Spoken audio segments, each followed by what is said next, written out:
Pastors are called to lead, shepherd, and serve.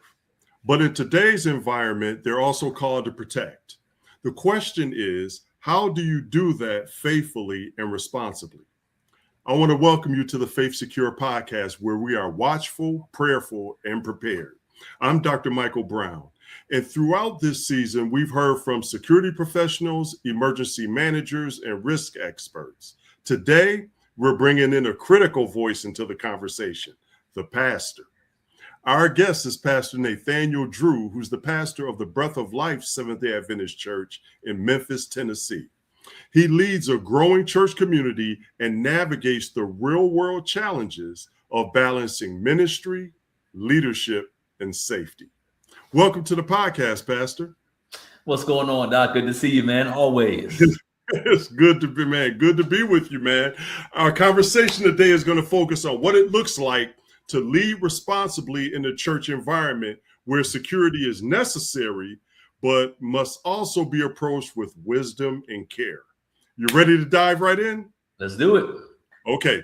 We're going to do the first segment, and we're going to talk about your perspective, the pastor's perspective on security. So when you think about security in the church, how do you personally view that responsibility as a pastor? Yeah, it's a great question, especially one to open up with, because if you were to ask me that 10 years ago, or even when I first started pastoring, I've been pastoring for about 14 years now. Mm-hmm. And if you would ask me that in the past, I would have probably looked at you a little confused, right? Because my mindset would have been, I don't really see the connection between my role as pastor and the security of the church. I mean, I know it's important, but I would have probably thought, well, talk to my head deacon, about that. Mm-hmm. Or, I don't know, local law enforcement. Maybe we'll bring one of them in here. You talk to one of them. Right. I would not have seen the direct correlation between my role as pastor and the security of the church. Right. And a large part of that is really because of the training that I went through to become a pastor.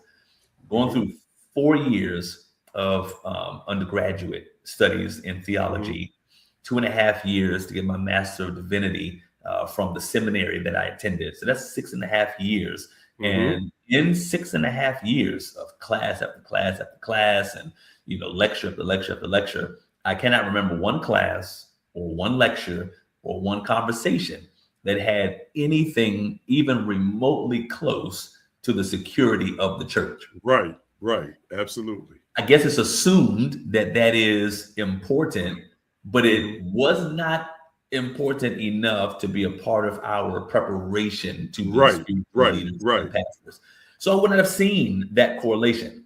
Now, having pastored for 14 years, some of the conversations that I've had, things that I have seen happening in churches of colleagues of mine. For instance, my wife, her church that she grew up in, that's less than 2 hours from where we are right now. Okay. The pastor who was there was speaking to him, and while he was there, that church was broken into at least 2 times. Flat screen TVs stolen, different things like that, right? So having been connected to people who have had criminal activity happen at their church, it kind of helped that to sink in that, hey, this is reality, and it's reality enough that if we don't kind of prepare and plan as effectively as we should, could absolutely happen at Breath of Life as well. That's true. Okay, that's good. So is it safe to say that over the years, your perspective on safety and security has evolved? It's evolved in a major way. Okay, so now, as a result of that evolution, what concerns weigh on you most heavily as the leader and the pastor of the church? Yeah, really, just this thought that something happens and we're not prepared for it. Right now we know, nobody's going to, at least nobody in their right mind, is going to send you a warning that, hey, I'm about to come break into your church. Right. At 10 o'clock. You'll be there. This is what I plan on doing, right? So not prepared in the sense that we know exactly when something's going to happen, but at least that there is some kind of a strategy, some kind of a plan, people who are prepared, who are qualified, to know what to do and how to do it. A plan, an escape plan for if something happens and we need to get out, and what right, so that there's not utter pandemonium, people just running to and fro, not knowing what to do. And so my biggest concern is, and something actually happening, and we're like looking around, like, what do we do? Right. And Absolutely. So that's probably what weighs most heavily on my mind. Just that thought, that have we done enough to make sure that we're ready, so that should a crisis take place, we don't have to panic per se because we planned for it. And Pastor, I must commend you, because you're embracing the reality that pastoral leadership includes the responsibility to protect the people that you pastor. It just does. You can't separate the two. No. Yes, it's inherent in your job. So I commend you for that. So now let me ask you this. We're going to pivot to a different segment here. Talk about the unique challenges that a mid-sized church faces, as opposed to, say, a mega church with multiple campuses. What would you say are some of the unique challenges a church your size faces when it comes to security? Yeah, I think it's very easy to get lulled into this false sense of safety and security, right? We're not a mega church, right? So we're thinking, we don't have all the accoutrements and the valuable things that are inside of these mega churches. So maybe the budget, or maybe the budget, right? So who's going to skip over those churches and come mess with this church, right? Right.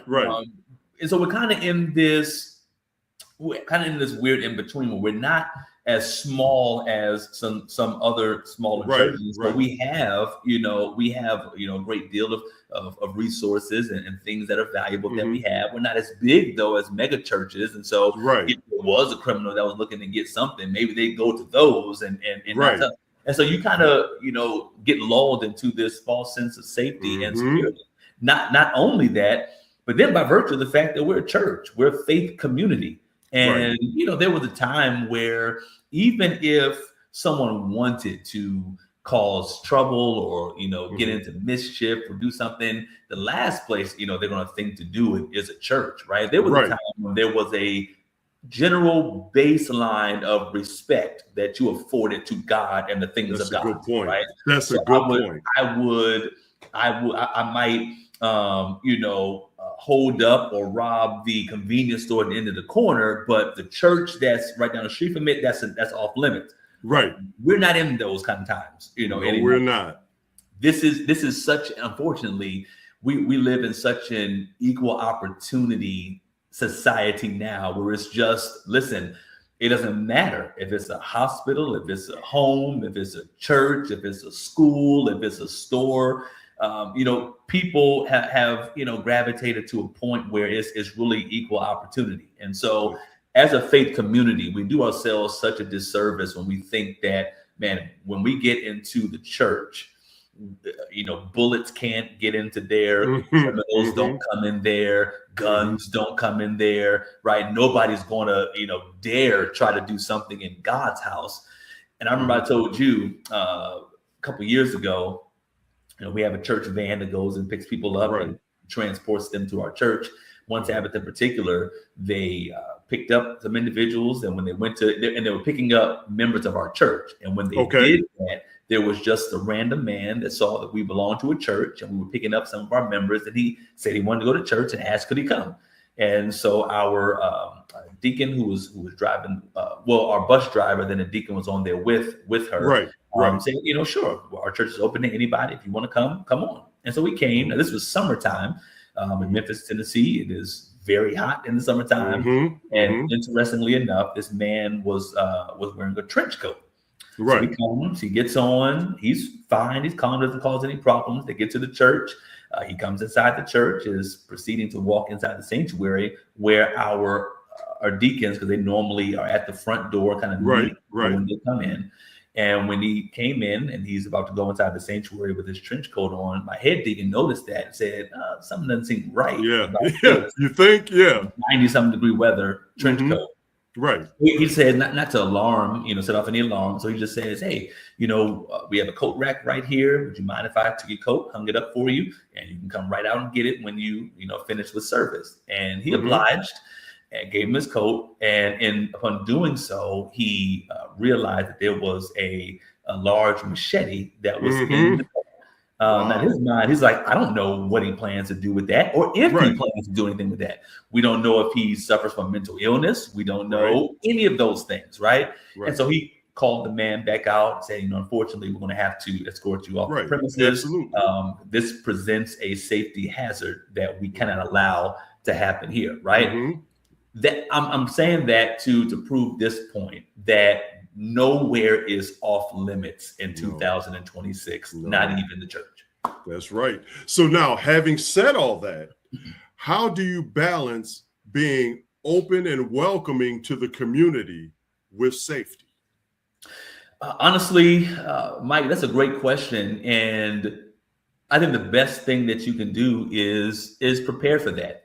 We are a faith community. So we want the things that our church offers, we want them to be a blessing to people beyond our congregation. We want it to be something that benefits people beyond our congregation. And we want you to be able to come and enjoy what God has blessed us with, to be able to bless you with as well. With that, though, we also have to be wise, right? Wise as serpents. Not everybody who comes to church is coming for the right reasons. Right. And so we don't know, because nobody's going to announce if they're trying to come and cause mischief. They're just not going to do that. And so we have to do the best that we can to prepare for that. So what we've done is we've hired a security company that whenever we are at our church service or events and things like that, our outside layer is that we have a security team, an armed and trained and professional security team that are outside of our church. We have one car that is posted up in the front of our church, our parking lot. So when you come on, that's the first line of defense. We have on the side and the back of our building as well. These armed individuals. It is not difficult to be able to identify their cars. And what their cars mean and who they are. They often will get out of their cars and stand there kind of posted up so that it can be visible who we are and why we're here. They're not in the building with us. Their job is to be on our property, on our premises, around our building, so that everybody can see that there is a first line of defense who are armed and trained for if something goes wrong. Right. Then when you get inside of the building, we have a team of deacons, many of whom are armed and trained themselves. And their responsibility is just to roam the buildings and the halls. We have some who are set up right at the front door so that when you come in, they are posted up on either side and you see them when you come in. We have those who are walking around the building, because we have a children's church that meets there. So they're walking around the building. They're checking in on the children. They're making sure our two back doors are closed and locked, and making sure that people aren't entering from, or they don't have access points that we have not made available to them. So they're going around the building. And then we have others who are actually inside the service with us and who are seated. And you would not even know, one, that they're armed, and two, that they're aware of who's coming in and what's happening. We have one who's posted up, and his famous tagline is, I don't close my eyes during prayer. He says, when we're praying, he's like, I can pray with you, but my eyes are open, because I need to keep my head on a swivel. I need to see who's coming in. Is anybody getting up out of their seats and rising during prayer time? Any kind of suspicious activity. And so these are some parameters that we have set in place just to make sure that when we open things up to our community, that we're also not opening ourselves up to any kind of mischief or harm that could be done to us. You mentioned a couple things that I just love that you're doing. One is the security in layers, starting at the perimeter and working your way in, security in depth. I like that. And also the people inside that are alert during one of the two most vulnerable times during church service. One is the intercessory prayer when the church is at prayer, and the other is the lifting of the tithe and offerings, are two of the most vulnerable times during the church service. So I'm glad that you guys are addressing that. Kudos to you guys. Appreciate Kudos. you, man. Okay, so now having said that, you're giving me the perfect segue right into the third segment, which is faith, culture, and preparedness. So now, in a faith-based environment such as a church, how do you approach conversations about security without creating fear or paranoia? Man, that is such an excellent question. You know, I think that the safety of our church it doesn't always fall under this category, but I think it could absolutely and should absolutely fall under the umbrella of stewardship. Okay. Absolutely. The same way God has given us finances that we're responsible over, the same way he's given us talents that we're responsible for, same way he's given us time that we're responsible for, same way he's given us our bodies that we are responsible for. God has also given the leadership of our church a specific responsibility for the sheep that are in our congregation. Absolutely. It is incumbent upon us to do everything within our power to make sure that we are stewarding the resources of people that God has blessed us with. Every member of our church is an important person whose family loves them, who have people who will be broken and devastated should something happen to them. They're more than just a name on our membership roll. They're a life, right? And when we absolve our responsibility to be stewards of the lives that God has given us in our church, we are really, really failing at a very important point. Absolutely. It's interesting. I was having a conversation with my grandmother just this Sunday because her church had an active shooting drill preparation and drill and all these things just this past, if it wasn't this past weekend, it was sometime in the recent past. And I mean, they had a trained former law enforcement professional who was there. He had a gun that shot out blanks so that you could actually hear, the sound of what it could sound like. He had, them getting on hands and knees and practicing crawling out, where the exit points are, what happens if someone just randomly steps up and starts shooting, how to, whether to try to disarm the person or not, how to safely, all of these things. Right. And my grandmother, admitted to me that this whole ordeal, preparation, everything else, that it kind of angered her and annoyed her, made her feel this type of way because she's thinking, I'm an older person, and here I've got to get on hands and knees, and I'm out and all these kind of things. And she's like, I just don't see, why all of this was important. And, it was through this conversation that I was able to share with her, some of the truths and reality of what could happen.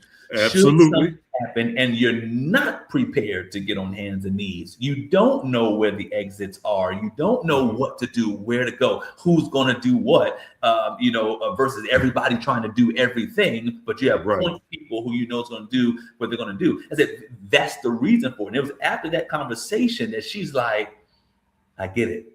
I didn't want to get on hands. She got it. Right? Yeah. I still don't want to get on hands and knees, but I get why it had to happen.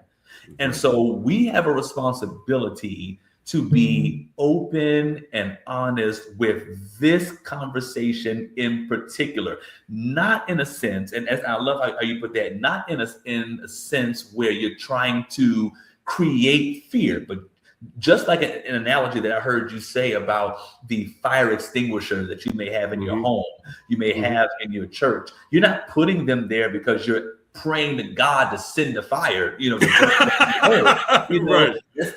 It's not, every time you look at the fire extinguisher, I would hope that you're not, just overcome with fear and trepidation.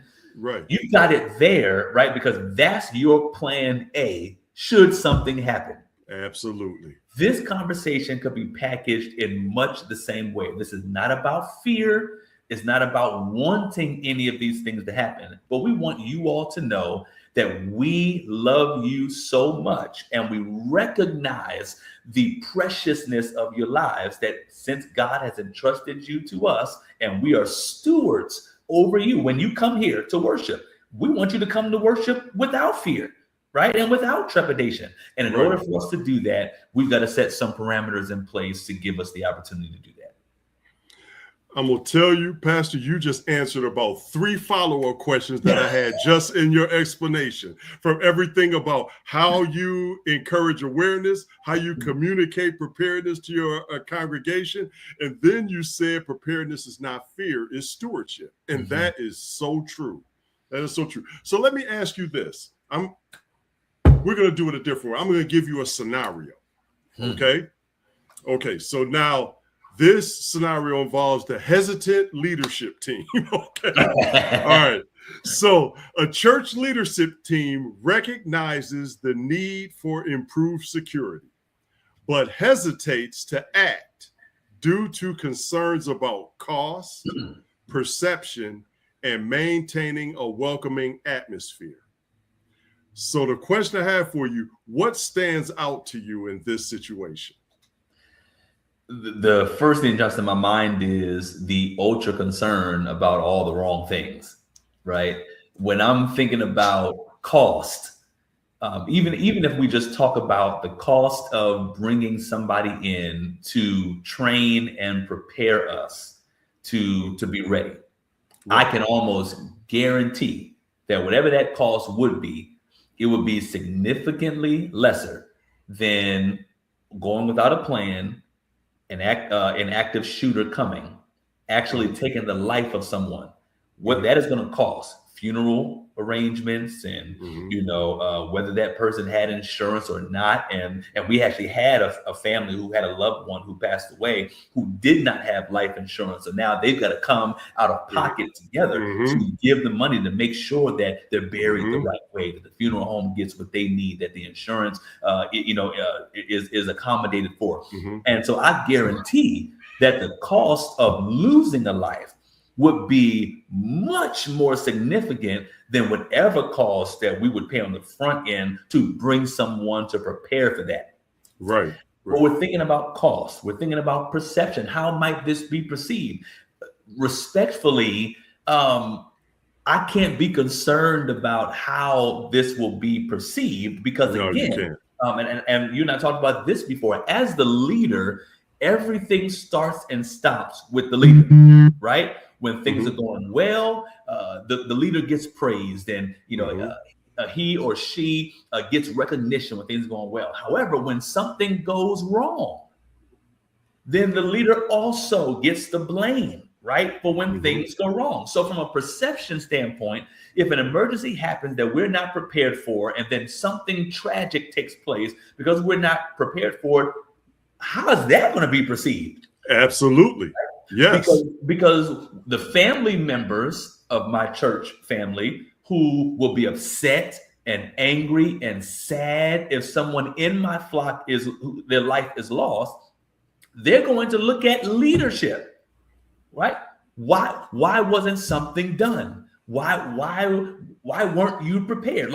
And so the perception of it, and to me, let me just say, there is no more welcoming atmosphere, especially in Memphis, Tennessee, where we know how crime is here. We know the different things that happen here. There is no more welcoming atmosphere than when you can go into a church or go into a place that is prepared with professionals who can ensure your safety. There is no more welcoming atmosphere than that. Yes, absolutely. And I'm going to tell you, Pastor, another thing to talk about is liability.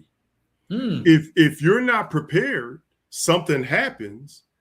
What if the family of the person that got killed sues the church? Wow. Because there was the foreseeability concern where you could see that something should have been put in place and failed to do it.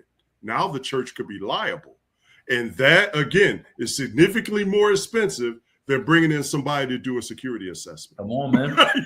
Or to train your volunteers on how to respond to certain things. So again, it's worth it. It's worth it. Please, those who are listening, just know it is 100% worth it. The peace of mind you get is worth it. The assurance that you can give your loved ones and your church family, it's worth it. Pastors, leaders, it is worth it. It's worth it. It's worth it, because all of us think it will never happen to us until it happens to us. Until it does. There you go. So now let me ask you, just give me a couple of steps in your estimation that pastors can take to begin addressing security responsibly. I think the first thing is communication, right? And whether that is, you might not want to do that in a sermon, you could, but you may be one that doesn't want to do that in a sermon. Well, you can have kind of like a town hall meeting, and maybe instead of a regular Wednesday night prayer meeting that you would have, or Bible study that you would have, why don't you use that time to start the conversation? Right? Absolutely. And just begin to at least start to put into the minds of the people, we have a responsibility to provide a safe faith community. That's our responsibility, right? Yes, what are some things that we can do? So starting the conversation. Then when you start the conversation, here's what I would please beg my the pastors who are listening to this. And this is not just as it pertains to safety. This spans counseling and different things like that.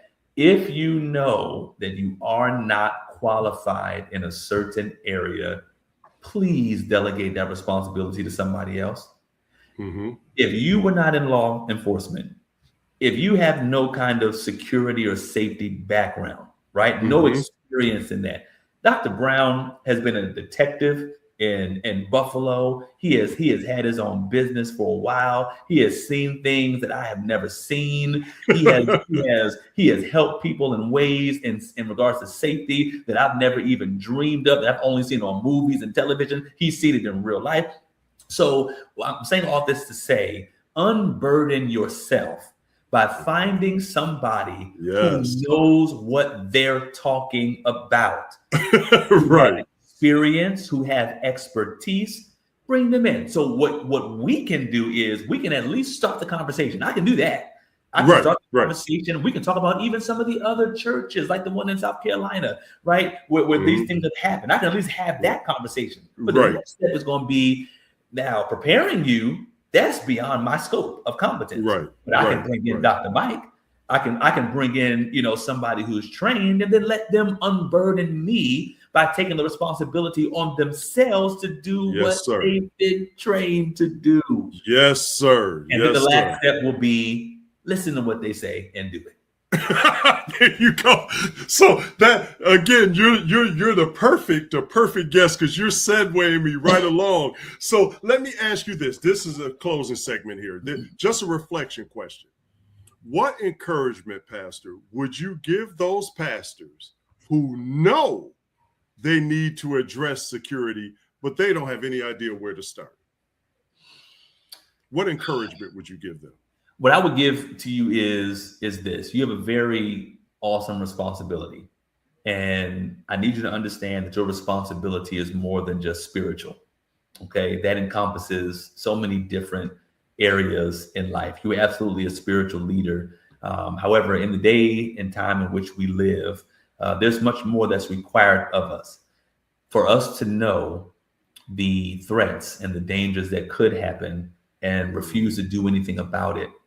Should something happen, that blood is on our hands. It just is. It just is. That's just like me knowing what God has told me to tell my congregation, to teach my congregation. And then because I'm uncomfortable with it, because I don't want to ruffle any feathers, because I want to be liked and not disliked, I'm not going to tell them what God told me to tell them. And I'm going to let them just keep heading in the direction they're headed in with no kind of counsel that God gave me. That blood's on my hands, right? I have a responsibility. You have a responsibility to your membership to do something. If you don't know where to begin, you can at least start here. If you're not connected, I was blessed that my community connected me to Dr. Mike.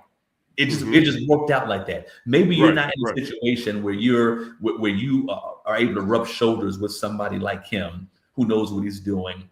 different things like that. What I can say is, if you're listening to this podcast, then you know him. Right? So if you're listening, then that means you're in some way, shape, or form. You either connected to him, you know about him, and I'm sure he's going to make it known how you can get in contact with him. There's the first thing I'll say. Call Dr. Mike, right? I know there is nowhere he would not go. There is no church he would not go to. There's no opportunity he would not take to ensure the safety of the people. So you can, at the very least, start with the person you're listening to right now. And if you just need another piece, another step to it, then you've got local law enforcement that you can contact and that you can talk to them about maybe what are some steps that we can do with our local law enforcement. Maybe have somebody come out to talk to us. But those are some of the steps you can take. My advice would be start with who you're listening to. Dr. Mike is right here. That's a good place to start. And Pastor, I appreciate the kind words, and we're gonna stop it right there. But I want you to stick by for a second, okay? Sure.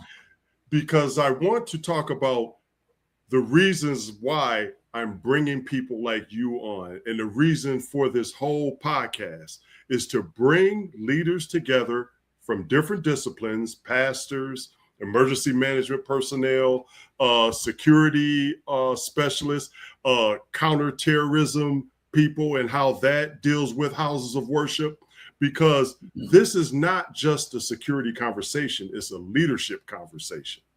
And that's why I'm going to be hosting the Faith Secure National Church Security Leadership Forum, where we're going to be focusing on leadership responsibility, structure preparedness, and practical implementation.